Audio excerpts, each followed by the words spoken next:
Սրանք խոչընդոտ են հանդիսանում փոքր եւ միջին բիզնեսի շինարարությանը, զարկ տալուն։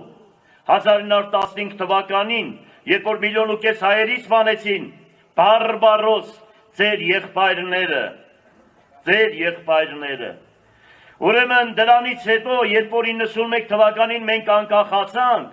Հայաստանի բնակչության թիվը 3.700.000 էր։ Հիմա դարել է 1.800.000-ից 2 միլիոն։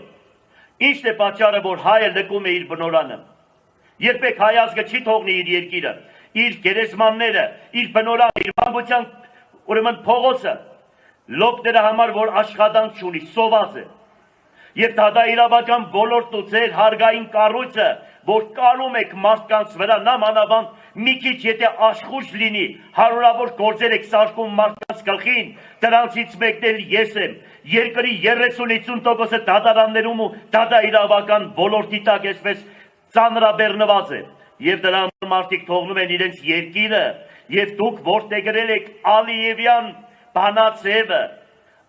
Այսօրվա այս Բոյովետ Ալիևի հայրը ասում էր.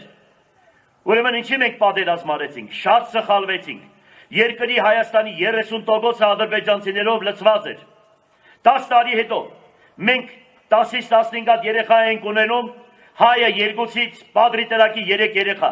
10-ից 15 տարի հետո մենք վերցնենք Հայաստանի ղեկը։ Եվ ոնց որ հիմա Վրաստանում է, լավ իմացեք։ Հիմա սրանք պայմանագիր են կնքել 300,000 ադրբեջանցիների հետ բերելու։ Չեն ասում փաստաթղթերը ցույց չեն տալիս, թե ինչ պայմանագիր են կնքում։ Ծածուկ, թուրքահպատակ, թուրքին գերի, վախվորիկ, քայլվածքները սրանց, ձայնը, կանացի վերաբերմունքը, ես չգիտեմ սրանց որտեղից կդան բերեցին տերիներ ժողովրդի գլխից։